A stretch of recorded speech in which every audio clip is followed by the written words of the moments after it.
To prepare for Yom HaZikaron, Israel's Memorial Day, our Beit Midrash is preparing videos on the Sheish Zichirot, 6 memorials Jews are instructed to carry out perpetually. To sign up to receive emails with links to each video, please go to www.torontotorah.com/zikaron, Zikaron.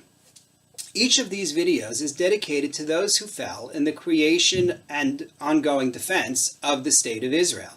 In addition, each video is dedicated in particular to a casualty from a specific conflict.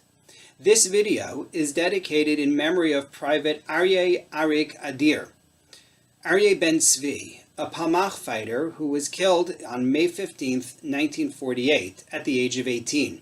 You can find out more about Private Adir by clicking on the links in the description below. With this video, I'd like to learn more about the impact of our Zichirot, of these memorials we maintain. Memory has a bad reputation because it's generally not trustworthy. We tend to be biased in what we choose to remember. We often remember events that aren't really relevant today.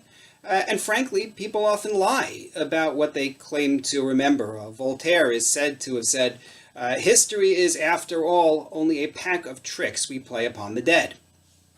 Nonetheless, all of us get over this skepticism and we rely on memory, and not only for the sake of recalling particular facts and events, but in order to shape our identity.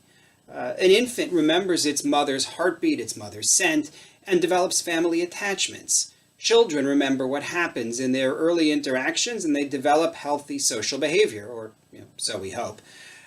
Memories of foods, places, music tend to trigger strong reactions in us when we re-experience those original stimuli. In fact, in 1690, philosopher John Locke wrote somewhat controversially that our sense of self is made up entirely of that which we remember, so much so that if you don't remember it, it didn't happen. Now, Locke may have gone too far, but the bottom line is this. Memory is more than just a recollection of facts. Memory shapes our sense of self, our sense of who we are. And remembering our past in order to shape our identity is something we do as Jews. Professor Yosef Chaim Yerushalmi, on page 5 of his work Zachor, notes that the term Zachor, or some form of it, the Hebrew word for memory, actually appears no fewer than 169 times biblically. That's our imperative to remember, to make memory part of our world. Rabbi Shimshon Raphael Hirsch, in the 7th volume of his collected writings, says that a Jew is responsible to remember not only our history, but world history, in order to ensure that we will have a sense of the full vision for what we are meant to become. This is why we have at least 6 Zichirot, 6 mitzvot involving ongoing memorial, for which we are taught to overcome our natural skepticism regarding memory and to call to mind events and ideas which, as Locke said, will shape our identity. Beyond the information they provide, they shape our sense of who we are. Which brings me to the first of our Sheish Zichirot, the first of our memorials, the main subject of this video, Zecher Litziat Mitzrayim, the memorial of our departure from Egypt, which we invoke on all sorts of occasions and in all sorts of contexts throughout the Torah. We are familiar with it, of course, from Kiddush on Friday night, but many of our mitzvot, many of the Torah's commandments, are linked to recalling our departure from Egypt. In fact, there are 3 specific ways, which will be familiar to us from Pesach, which we observed so recently. There are 3 specific ways in which our identity is shaped by remembering Yetziat Mitzrayim. We may link them with Pesach, Matzah, and Maror, although I'll change the order a bit. Let's start with Maror. Maror, the bitter herbs, which we eat on Pesach, commemorate our slavery in Egypt. Many times the Torah reminds us of our slavery in Egypt and says we should remember being slaves in Egypt so that we will have an identity as people who have been slaves ourselves, have been strangers ourselves, and therefore we will sympathize with the vulnerable. Remembering leaving Egypt reminds us of who we are, that we have been weak, that we have been outcasts, and therefore we should look to remedy that situation for others. Second, Pesach, the miraculous departure from Egypt, the way in which God, even as he punished the Egyptians, spared us. And this embodies the idea of miracles, the fact that God is willing to perform miracles on our behalf. That's what Pesach gives us. That's the message of Pesach.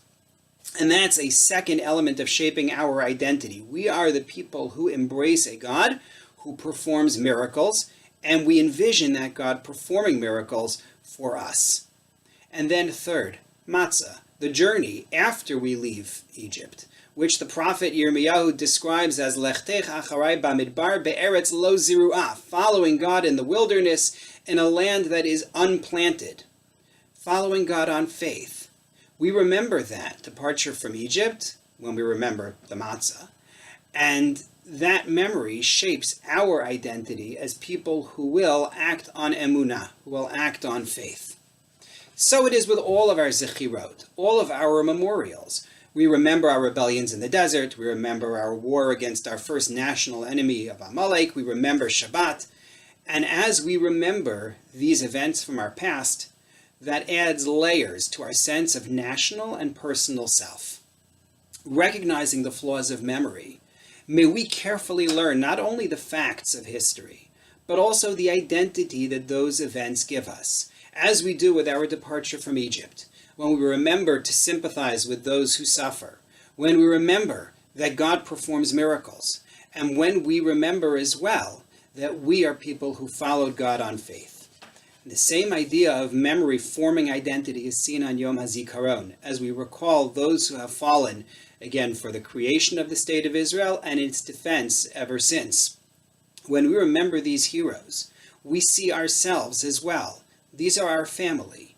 We see ourselves in them and we see them in us. And we recognize as well that we are capable of sacrificing for others. As we prepare for Yom HaZikaron, may we remember the sacrifice of Private Aryeh Adir, and so recognize who we are and who we can become.